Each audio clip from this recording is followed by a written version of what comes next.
présente devant le candidat la question. Se lancer dans la campagne présidentielle.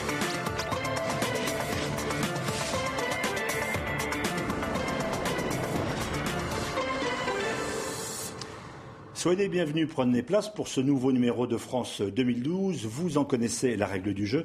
Nous recevons des personnalités politiques, soit candidates, soit soutiens de ces candidats, pour comprendre quel est l'enjeu, quels sont les programmes, notamment internationaux, à 18 jours de l'élection présidentielle. Émission que nous réalisons en liaison avec l'agence France Presse et le petitjournal.com, le journal des Français expatriés, que nous saluons particulièrement ici même. Donc, à 18 jours de l'élection du premier tour de la présidentielle, premier invité, je reçois Pierre Laurent. Merci d'être avec nous.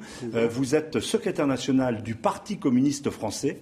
Votre candidat, c'est donc Jean-Luc Mélenchon. Aux alentours de 13, 14, 15%. C'est la surprise de cette campagne. Les communistes, à ce stade, alors que vous étiez à 1,9%, à la dernière fois que vous étiez sous vos couleurs, ça veut dire quoi? Les communistes sont de retour, ils sont encore dans l'offre politique, ça fait un peu suranné, non? Oui, ils sont de retour, ils n'ont jamais quitté la scène politique, en vérité, ils ont été très présents, même si parfois les élections présidentielles étaient difficiles, mais nous avons toujours gardé une implantation territoriale, des groupes parlementaires. Dans les villes, notamment, c'est vrai. Et puis des groupes parlementaires. Il n'y a pas tant de formations politiques françaises qui ont 2 groupes parlementaires au Sénat et à l'Assemblée nationale. Donc le Parti communiste est toujours resté une force très active. C'est quand même une belle surprise pour vous, non, ce score, cette situation? C'est pas une surprise parce que nous avons été les initiateurs du Front de gauche à partir de 2008-2009. Nous avons construit le Front de gauche dans l'élection européenne de 2009 et nous avons continué ce travail de rassemblement. Effectivement, il explose d'une certaine manière, au bon sens du terme, dans l'élection présidentielle. Est-ce que ça veut dire que vous avez dû, entre guillemets, vous planquer derrière un tribun pour refaire de tels scores? Non, c'est un choix délibéré que nous avons fait. Nous construisions ce rassemblement dans la gauche parce que nous pensons qu'il y a besoin de renouveler très profondément la gauche. Et nous avons travaillé à cela et à un moment donné, nous avons jugé que accepter, alors que nous étions la force la plus importante du Front de gauche, qu'un non-communiste soit le candidat à la présidentielle qui vient du Parti socialiste, Jean-Luc Mélenchon, c'était donner de la crédibilité à notre démarche. Et je crois qu'effectivement, les gens ont compris à ce moment-là que le Front de gauche, c'était du sérieux, qu'on voulait vraiment rassembler, que ce n'était pas un petit rassemblement autour du Parti communiste, mais quelque chose de beaucoup plus large dans lequel le Parti communiste avait sa place. Et puis nos propositions, sur lesquelles nous avions beaucoup travaillé avec Jean-Luc Mélenchon, mais avec les autres forces qui composent le Front de gauche, eh bien, elles se sont révélées pertinentes aux yeux de millions de gens. Et je crois que la surprise, comme vous avez dit, de notre score actuel n'est pas terminée, parce que c'est une dynamique qui se développe, qui continue de se développer. Pour l'instant, troisième homme, et officiellement, effectivement, Jean-Luc Mélenchon dit qu'il peut être présent au deuxième tour. On va vous poser pas mal de questions. On fera des rencontres avec des journalistes internationaux sur ce plateau. Mais peut-être tout d'abord ce regard justement de Pierre Marlet, journaliste à la RTBF, donc la télévision belge francophone, qui nous présente cette famille des communistes. Ensuite, vous réagissez à ce portrait. Où il est passé notre piquet? C'est qui? Ça fait les tables? C'est qui? Ben oui, c'est qui au fond ce monsieur aux tempes grisonnantes et au sourire discret, toujours au premier rang lorsque paraît la nouvelle idole des foules de gauche, qui vient faire ici son devoir en saluant Pierre Laurent. Comme si le secrétaire national du Parti communiste avait aujourd'hui un patron, Jean-Luc Mélenchon. En 2012, les communistes sont toujours là dans les cortèges, mais les temps ont beaucoup changé depuis 1981. À l'époque, celui qui était non pas à la droite, mais à la gauche de Dieu, c'était Georges Marchais, patron d'un parti communiste encore puissant. Aujourd'hui, pour financer l'humanité, c'est à votre bon cœur, messieurs, dames. Eh oui, c'est prix libre, il faut soutenir la presse de gauche. Hop, la merci. L'UMA, Pierre Laurent connaît bien, puisqu'il a dirigé le journal avant d'être désigné à la tête du parti il y a 2 ans, avec déjà un objectif. Je lance donc aujourd'hui un appel. Ensemble, disons clairement, d'ici 2012, non, Sarkozy n'avancera plus. Contribuer à faire battre Sarko, c'est concret, mais c'est un peu comme si l'ultra-gauche, divisée entre courants historiques, était condamnée à faire de la figuration. C'est d'ailleurs comme ça que François Hollande le considérait encore il y a peu, quand il allait à Londres rencontrer le leader travailliste très comme il faut, et expliquer pour rassurer la City qu'il n'y avait plus de communistes en France. Mais les cocos ont bel et bien repris les couleurs derrière ce tribun qui a le sens de la formule et des symboles. Génie de la Bastille qui culmine sur cette place, nous voici de retour. avec toutefois un risque, celui d'affaiblir le PS et d'empêcher peut-être la gauche d'atteindre son but, fêter à la Bastille la victoire sur Sarko le 6 mai prochain. Alors en effet, qui l'eût cru, pratiquement donc troisième force politique actuellement dans l'échiquier français, c'est une chance ou peut-être une gêne pour la gauche de l'emporter au deuxième tour. Vous allez être utilisé pour faire un peu peur. Non, c'est une chance à l'évidence, parce que nous voyons bien que le problème qui existait dans notre pays, c'est que des millions de gens se reconnaissaient dans ce que nous défendons aujourd'hui, c'est-à-dire une gauche qui soit courageuse, qui soit sur ses valeurs, qui cesse de flirter avec le social-libéralisme quand c'était pas le libéralisme tout court, et qui finalement laissait beaucoup de gens perplexes. Beaucoup de gens voulaient battre Nicolas Sarkozy et se disaient mais est-ce que ça va vraiment changer les choses ? Bien sûr que nous voulons battre. C'est notre premier objectif. Nous sommes en train de remobiliser des millions de Français. Nous sommes en train de leur rendre l'espoir. Nous sommes en train de rendre l'espoir à des milieux ouvriers qui avaient perdu cet espoir-là. Et cette force-là, elle est aujourd'hui la force la plus dynamique. Tout le monde le voit. Tout le monde dit que nous menons la meilleure campagne. C'est la force qui est, j'ai envie de dire, aujourd'hui le moteur de la gauche. Sinon, on aurait l'impression un peu d'un surplace. Tandis qu'avec notre progression, d'ailleurs, je constate que contrairement à ce qu'on dit, plus nous avançons, à nouveau, je regardais les derniers sondages et plus l'écart se creuse entre la gauche et la droite au deuxième tour. Donc, les forces que nous sommes en train de mobiliser, personne ne les mobiliserait autrement que nous. Alors, nous allons, c'est l'intérêt de ces éditeurs, ce que nous proposons à nos téléspectateurs, d'aller à leur rencontre avec ces Français d'ailleurs.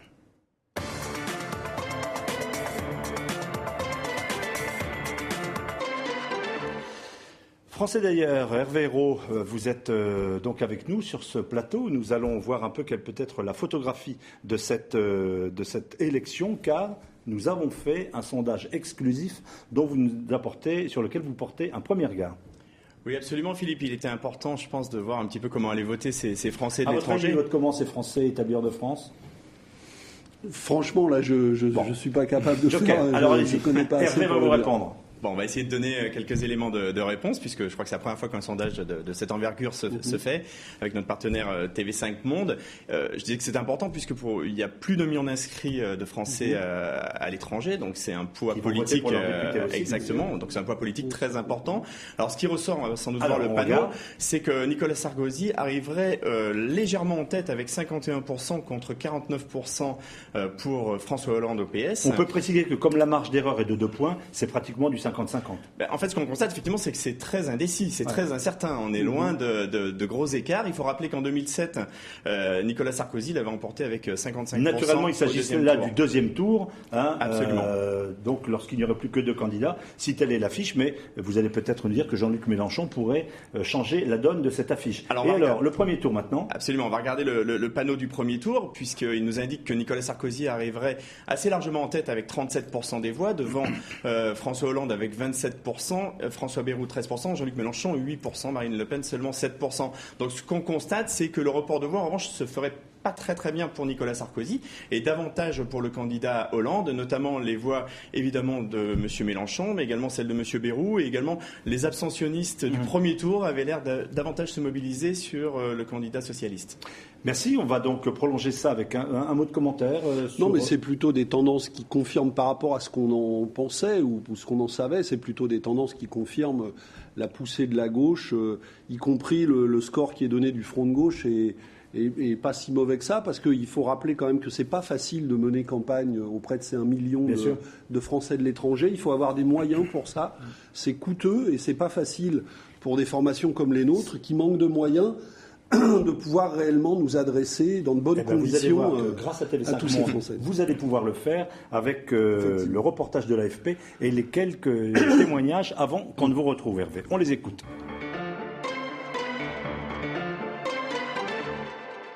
Je m'intéresse à la campagne présidentielle, mais c'est vrai que je pense que je m'y intéresse d'assez loin. Il faut vraiment que je m'y intéresse parce que un jour je vais rentrer en France et la politique française telle qu'elle sera à ce moment-là, elle dépendra aussi de si je m'y suis impliquée avant ou pas. Je vais voter en prenant EasyJet et en faisant un aller-retour le week-end du 21-22 avril.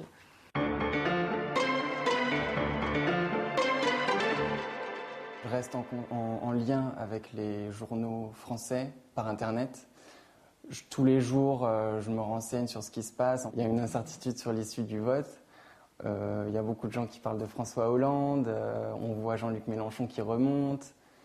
Donc c'est passionnant. Vu de l'extérieur, c'est vraiment passionnant. Le 22 avril, je vais essayer de regrouper un ensemble de copains. On va se rassembler devant un ordinateur et puis on va regarder en direct l'élection.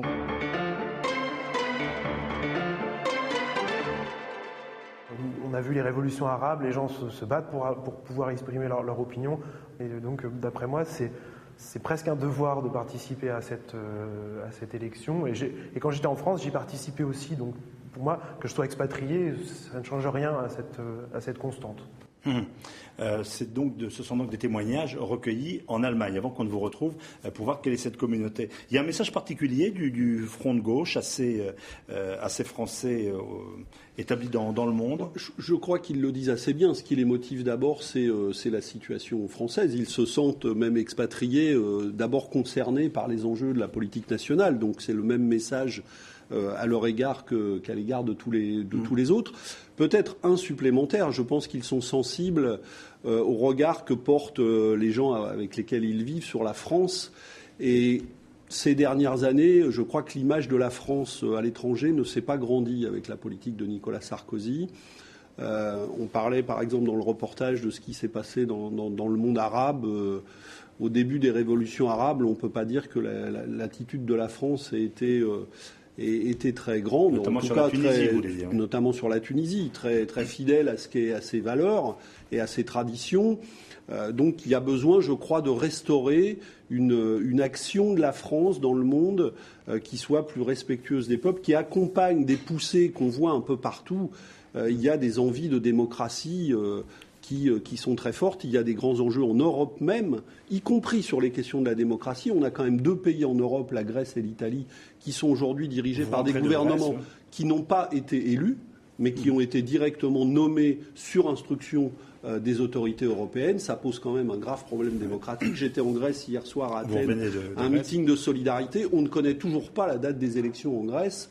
Et de semaine en semaine, il y a des spéculations, mais tout le monde sait que c'est plutôt la Troïka que les autorités grecques qui vont fixer la date des élections. C'est quand même un problème démocratique en pleine Europe. Alors, on était en Allemagne, on va y rester quelques instants pour faire connaissance de cette communauté avant que nous vous posions d'autres questions. Alors Hervé, que peut-on dire en portrait de cette communauté ?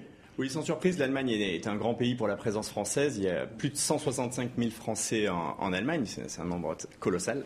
Et c'est une progression régulière puisqu'on est plus de 5% de Français sur seulement les 3 dernières années. Ça s'inscrit dans un pays où il y a une forte croissance économique, peu de chômage, cette communauté bien intégrée avec 40% de binationaux, donc des gens qui restent et qui s'installent assez longtemps. Plus de 900 entreprises françaises sont représentées. Donc une présence très marquée, très vivante. Oui. Absolument. Et très jeune aussi. Hein. La majorité a moins de 40 ans et ça se traduit notamment, entre autres, dans les urnes. Les grands bassins de population, on va retrouver les panneaux. Donc dans le sud de l'Allemagne et en Bavière particulièrement, on a plus de 45 000 personnes qui sont à Munich. On en retrouve également à Stuttgart et à Saarbrück dans le sud de l'Allemagne. Dans le centre, à Francfort également, à peu près le même nombre, 45 000. Il y en a également à Cologne et à Düsseldorf, et dans la capitale, à Berlin, plus de 20 000. Et alors, comment on a voté il y a 5 ans ? On voyait cet éclaté. Il y a 5 ans, c'était pour les Français établis hors de France, 45 pour la gauche, 55 pour Nicolas Sarkozy. Pour l'Allemagne, qu'est-ce qu'on trouvait ? Alors, il n'y a qu'à demander. Voilà, exactement. En Allemagne, c'est Ségolène Royal qui était arrivé en tête au premier tour avec 37% des voix, devant François Bayrou avec 27% des voix, et Nicolas Sarkozy avait recueilli seulement 25% des voix, sans doute un de ses plus mauvais scores à l'étranger. Ça avait été confirmé au deuxième tour, on va le voir, avec un score, une large victoire pour Ségolène Royal auprès des Français installés en Allemagne, avec 59,1% des suffrages contre 40,9% à Nicolas Sarkozy. Donc on dirait que les Français d'Allemagne sont plutôt à tendance à gauche. Jean-Luc Mélenchon voyage peu dans cette campagne à l'international. Il a voyagé avant, on a fait plusieurs voyages, il est allé en Amérique latine, également en Europe plusieurs fois. Bon, c'est pas très facile, c'est vrai, dans une campagne nationale de se déplacer. surtout que l'élection présidentielle, il y a beaucoup de sollicitations. Moi, je me déplace pas mal. Je suis président du parti de la gauche européenne, donc je vais très souvent dans les différents pays européens et on accorde beaucoup d'importance à cela. D'ailleurs, Jean-Luc vient de faire une conférence de presse importante il y a quelques jours sur notre conception d'une défense non atlantiste et altermondialiste, comme il l'a défini. Donc nous sommes très présents sur ces questions. Bien sûr que nous regardons au-delà des frontières. Et c'est intéressant ce que vous disiez sur les Français qui vivent en Allemagne, parce que peut-être qu'on vit sur... Je crois que le couple Sarkozy-Merkel, qui est très présent dans la vie politique européenne actuelle, n'est peut-être pas aussi représentatif que ça, ni des Français, ni des Allemands. Et moi, je sens, parce que je vais souvent en Allemagne et je discute avec mes camarades de Die Linke, qu'il y a une aspiration à des relations qui sont tout autres et qui soient débarrassées des enjeux de domination. Je crois qu'il y a une grande aspiration à se développer en commun. Et malheureusement, les politiques actuelles menées dans l'Europe sont plutôt des politiques de mise en compétition systématique. Je ne suis pas sûr que les expatriés français, ceux qui travaillent en Europe, aient envie de cette compétition à outrance, mais plutôt de relations de solidarité. Et c'est des choses que nous portons très fortement. Pour la première partie de votre interrogation, on verra ça dans 18 jours. Une question, Hervé ? Oui, une préoccupation, je dirais, quotidienne des Français de l'étranger, évidemment, c'est la protection sociale. Plus de 200 000 d'entre eux sont couverts par la Caisse des Français de l'étranger, mais beaucoup doivent payer des assurances privées, parfois très chères. C'est pas toujours évident d'avoir un accès aux soins. Et j'ai vu que le Front de gauche, donc, que vous défendez, Pierre Laurent, avait proposé de taxer très fortement ou davantage les expatriés, assez directement, sur les revenus, mais en contrepartie de leur offrir un rattachement au régime général de la sécurité sociale. Vous pouvez nous préciser ça ? Non, pas de l'État. Il y a des inégalités chez les expatriés français. Il y a comme partout des très grandes inégalités. Donc vous savez que globalement, notre projet fiscal consiste effectivement à réduire très fortement ces inégalités. Et il y a des gens qui effectivement gagnent énormément d'argent, qui sont peu nombreux mais qui gagnent beaucoup d'argent et qui contribuent très peu à l'effort national et à l'effort de solidarité et qui parfois, pour certains, même profitent de certains régimes fiscaux à l'étranger pour ne pas contribuer. Donc là, effectivement, nous sommes pour faire la chasse à ça, mais pour mettre ces contributions-là, effectivement, au service d'un projet qui protège tout le monde. Et il n'y a pas de raison que, alors qu'on a ces situations-là, on a en revanche des gens qui, eux, sont dans la difficulté, comme vous le dites, et ne peuvent pas bénéficier d'une protection sociale normale de qualité.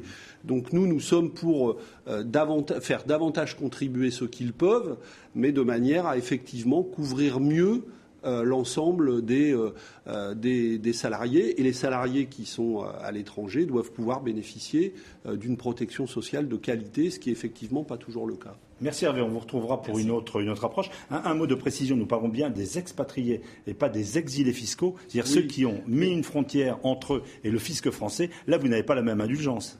Non, sur les exilés fiscaux, là, nous sommes radicaux et non seulement nous serions pour prendre des mesures très sévères, mais à travers une mesure d'ailleurs qui existe, parce que Jean-Luc Mélenchon la développe souvent puisqu'il est député européen et il rappelle qu'on peut très bien avoir un système qui permette de taxer des gens qui cherchent à s'exiler fiscalement, à condition de revoir les conventions fiscales avec les autres pays, mais c'est quelque chose qui est possible, que pratiquent d'autres pays, à commencer par les États-Unis. Donc on peut effectivement on peut lutter assez efficacement, et il y a des mesures qui existent pour ça, des lois qui pourraient être votées pour combattre l'exil fiscal de certains. Et d'ailleurs, on a vu que dans la campagne, nous, c'est une proposition qui est dans notre programme depuis le début, on a vu les différents candidats y venir, parce que notre campagne contre l'évasion fiscale marquait des points. Voilà, et les gens sont obligés, les autres candidats, de venir à l'évidence. On ne peut pas laisser se développer une telle situation quand il y a autant d'inégalités qui sont insupportables dans le pays.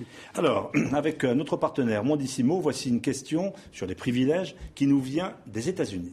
Bonjour Paris, je m'appelle Serge, j'habite aux États-Unis depuis 30 ans. Pourrais-je rentrer en France? Ça dépend un petit peu de vous. Je crois que mon problème fondamental, c'est pas tellement de payer des impôts. C'est principalement, si on pouvait abolir tous les privilèges et que tout le monde paie de l'impôt de façon uniforme, ça serait sympathique, ça me ferait plaisir. Et parallèlement, si on pouvait éviter les copinages au sommet de l'État ou des grandes entreprises, ça me permettrait de rentrer en France l'esprit serein Pouvez-vous répondre à cette question? Je ne sais pas. Si vous pouvez répondre favorablement, peut-être je rentrerai en France. Merci. Au revoir. Mon copinage dans les grandes entreprises, je ne suis pas sûr que la question vous vise en tout premier lieu. Non, mais effectivement, le rétablissement... Il faut maintenant réformer l'ensemble du système fiscal français parce qu'à force, et singulièrement dans les 5 dernières années, de multiplier des niches fiscales qui ont visé à encourager la croissance de certains revenus financiers ou à les protéger, on a un système fiscal qui est devenu tellement un gruyère que parmi les gens qui devraient contribuer, il y en a beaucoup trop qui passent à l'as. François Hollande veut réformer ça, par exemple. 75% oui, effectivement, il veut aussi réformer ça. Il a commencé à en parler. On a des propositions plus complètes que les siennes. Et puis les entreprises, parce qu'on a effectivement cette aberration qui a été révélée par des rapports maintenant officiels, c'est que plus les entreprises sont grosses et plus elles font parfois de profit et le moins elles payent d'impôts. Donc il faut effectivement rétablir la justice fiscale dans toutes ses dimensions. Alors naturellement, pour une émission qui est diffusée mondialement, le regard que portera le futur président de la République sur l'Afrique est tout à fait déterminant. Nous recevons Denise Epotet, directrice de la TV5 Afrique, journaliste donc sur cette chaîne, qui va vous interviewer sur ce continent et sur les relations avec Paris, comme on dit. Denise. Bonjour. Il y a un an, lors de l'intervention militaire en Libye, le Front de gauche déclarait que s'il avait été aux affaires, il adopterait la même démarche. Est-ce qu'il faut en conclure que vous ne changez rien à la politique africaine telle qu'elle a été conduite ces 5 dernières années? Au contraire, nous changeons tout et je ne crois pas que nous ayons déclaré ça sur la Libye. Je pense que les relations actuelles entre la France et l'Afrique sont une catastrophe. Plusieurs fois, on a annoncé que nous mettrions fin aux relations de la France-Afrique, comme on dit, et non seulement on n'y met pas fin, mais ces réseaux et ces relations continuent de se développer. Et nous ne sommes pas favorables à ce que le mode d'intervention de la France avec l'OTAN, ce soit un mode d'intervention militaire qui ne traite pas les problèmes politiques qui sont posés. La gouvernance dans ces pays. Non, mais il y a plusieurs problèmes. D'abord, nous maintenons des systèmes de domination qui sont en fait néocoloniaux sur ces pays. Sur l'exploitation des richesses de ces pays, les grands groupes, et singulièrement des grands groupes français, continuent d'intervenir de manière directe et de jouer un rôle structurant. Nous maintenons des relations politiques qui sont des relations de tutelle dans beaucoup trop de domaines. Donc il faut émanciper totalement ces pays de ces relations qui sont restées, qui se sont renouvelées, qui ne sont pas les relations coloniales d'hier, encore que on a entendu dans le discours de Nicolas Sarkozy des choses assez plus qu'inquiétantes en la matière ces 5 dernières années. Mais il faut changer totalement, construire des relations d'égalité, mais qui soient des relations qui favorisent le développement de ces pays et le partenariat de développement. Alors, comme l'année dernière en Côte d'Ivoire, faut-il aller au Mali pour sauver d'une part la démocratie et préserver l'intégrité territoriale? Écoutez, d'abord le Mali, il faut dire une chose, c'est que la déstabilisation actuelle du Mali vient d'être encouragée, on parlait de l'intervention en Libye, par ce qui s'est passé en Libye. Parce qu'on n'a pas mesuré une chose, nous sommes intervenus en Libye, mais toutes les armes se retrouvent maintenant au Mali et la rébellion Touareg qui progresse dans le nord du pays est maintenant surarmée et ça c'est une conséquence directe de ce que nous avons fait en Libye et on s'en lave les mains. Ça pose déjà un sacré problème. Et puis, par ailleurs, on a laissé ce pays depuis trop longtemps dans de grandes difficultés économiques au lieu d'aider à son développement. Donc je crois que l'intervention militaire n'est probablement pas la solution, mais c'est vrai qu'il faut un soutien pour un retour à un ordre constitutionnel qui soit un ordre constitutionnel normal, j'ai envie de dire, et pas la situation actuelle qui déstabilise encore le pays. Mais il faut que ce soit... La région entière. Et d'ailleurs, c'est très inquiétant sur l'ensemble de la région. Difficultés en Mauritanie, enfin dans toute la région. Et il faut effectivement se préoccuper. Il faudrait avoir une vision durable des relations de la France avec l'Afrique qui soit basée en pariant sur les richesses qui sont considérables et les richesses humaines, j'ai envie de dire, qui sont considérables dans ces pays-là et que nous continuons de mépriser ou alors d'exploiter parce que nous les exploitons à travers l'immigration, parce que nous continuons de nous servir encore d'une partie des richesses humaines de ces pays à travers l'immigration au lieu d'aider à leur développement. Merci Denise pour ce regard Afrique dans cette émission, donc France 2012. On va changer de coin de la planète en quelque sorte avec cette question qui vous est posée par l'un de nos internautes que vous allez découvrir ici. Alors ça a l'air d'une question piège, mais j'aurais demandé de réagir. Pourquoi ne fait-on pas une révolution pacifique à l'islandaise? En effet, l'Islande qui ne fait pas partie de l'Union européenne, donc qui n'est évidemment pas dans la zone euro et qui a choisi une autre sortie de crise. Oui, mais nous parlons de révolution citoyenne. C'est dans notre esprit, c'est une révolution pacifique, c'est-à-dire une révolution par l'intervention plus massive des citoyens directement. Et en matière de crise bancaire, puisque les Islandais ont effectivement refusé plusieurs solutions qui leur étaient proposées et refusé de payer comme on leur proposait au départ la dette bancaire. Ils ont même fait un procès à leurs dirigeants. Oui, eh bien, effectivement, nous pensons qu'il faudrait, par exemple, procéder à un audit citoyen de la dette publique et des dettes souveraines en Europe pour regarder ce qui relève de dettes légitimes, parce que nous avons emprunté, et puis de dettes illégitimes, parce que quand les banques, avec de l'argent prêté à 1% par la Banque Centrale Européenne, vont prêter à des taux prohibitifs à des États, là c'est de l'usure. Et est-ce qu'on doit rembourser cette dette? Eh bien, nous disons non. Donc il faudrait effectivement permettre l'émergence citoyenne dans ces débats. Et il nous paraît totalement anormal, par exemple, que le dernier traité européen en date, le traité Sarkozy-Merkel, enfin il a différents noms, ne soit pas soumis à l'approbation des Français par référendum. Et nous demandons à la gauche, si elle revient au pouvoir, de procéder à cette consultation des Français sur... Et je crois qu'effectivement, ce qui sortirait du pays serait très différent des solutions qui sont proposées aujourd'hui. Alors, autre regard dans cette émission, nous allons partir sur la toile.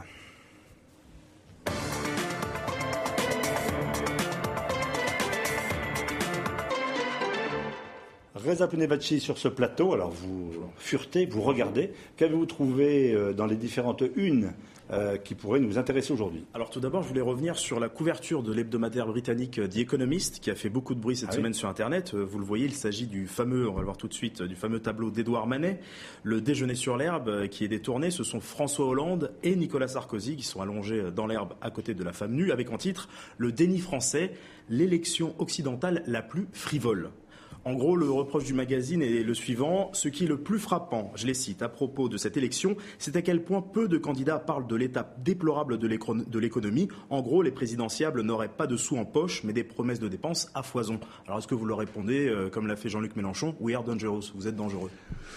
En tout cas, s'ils suivaient notre campagne, je parle de celle du Front de gauche, ils s'apercevraient que nous, on parle plutôt justement de ces questions-là, et on les traite sérieusement.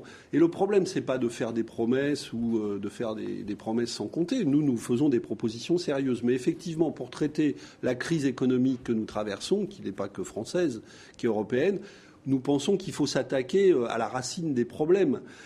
Les solutions qui consistent à dire qu'on va faire de la compression de dépenses publiques et puis comme ça on va s'en sortir, je reviens, je le disais tout à l'heure, d'Athènes. Il suffit de regarder ce qui se passe en Grèce et c'est à cela qu'on promet les autres pays européens. Nous ne croyons absolument pas à la solution de la purge parce qu'à la sortie de ça, il y a la récession pour tout le monde. Donc effectivement, il faut des dépenses. Il faut des dépenses publiques, il faut de l'investissement industriel, et pour ça, il faut cesser d'encourager la finance. Donc le choix que nous faisons, peut-être qu'il faudra en discuter avec The Economist, je ne suis pas sûr qu'ils le partagent, mais en tout cas, on a des solutions sérieuses à proposer et à débattre. Autre une assez provocatrice qui devrait vous plaire cette fois-ci, c'est la version européenne de l'American Time, qui se demande à la manière d'une annonce de décès si ce ne serait pas la fin de Nicolas Sarkozy avec cet adieu. Avec un petit point d'interrogation. En gros, les Français se souviennent plus d'un président bling-bling que d'un président du peuple, ou comment un homme d'État respecté à l'étranger pourtant s'est retrouvé au bord de la défaite à cause de l'économie. Enfin, en ce qui concerne votre candidat Jean-Luc Mélenchon, il inspire également la presse étrangère, que ce soit l'anglais, encore une fois, The Economist, qui parle d'un phénomène Mélenchon, les Suisses allemands aussi, et les Russes. Pourrait vous évoquer de vieux souvenirs. Les Russes de l'Argumenti l'Argumenti, voilà, je l'ai bien dit, dont le titre est le suivant: peut-on imaginer en France un changement parmi les dirigeants? Alors, l'article parle bien de Jean-Luc Mélenchon, mais il faudrait que vous leur passiez une photo de M. Mélenchon, car ils ont mis François Hollande en illustration. On ne se moque pas des camarades. Surtout pas. Hein, on ne fait pas ça. Alors Non, mais sur Adieu, je crois qu'effectivement, le rejet, il est extrêmement profond, et on voit bien que, pour le moment, c'est quand même frappant. Aucune enquête d'opinion, quelles que soient les versions du premier tour, aucune enquête d'opinion ne donne Sarkozy réélu au deuxième tour. Je pense que, et nous le constatons sur le terrain, la manière de gouverner de Nicolas Sarkozy depuis 5 ans est devenue insupportable aux Français qui ont l'impression de ne plus être représentés par leur président. Et je crois que c'est vrai des questions nationales, mais y compris de la parole internationale de Nicolas Sarkozy. Et ça pose maintenant un sérieux problème. Donc je crois qu'on va vers un changement qui risque de bousculer beaucoup de choses, avec un front de gauche qui effectivement va donner à l'alternative à Nicolas Sarkozy une couleur inattendue pour certains, mais je pense qu'il peut rendre de l'espoir à beaucoup de gens qui attendent un changement social réel.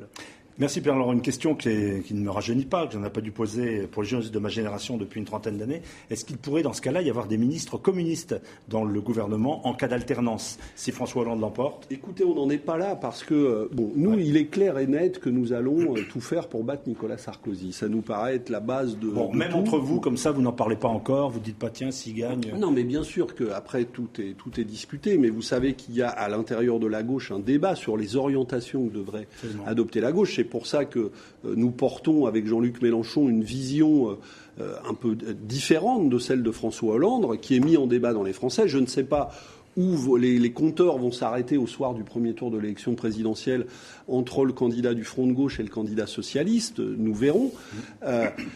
Effectivement, en l'état actuel des choses, le programme de François Hollande ne nous convainc pas, parce que surtout, ne s'attaquant pas suffisamment sérieusement à nos yeux aux racines du problème, il risque d'échouer. C'est-à-dire que nous sommes une force qui voulons faire réussir la gauche.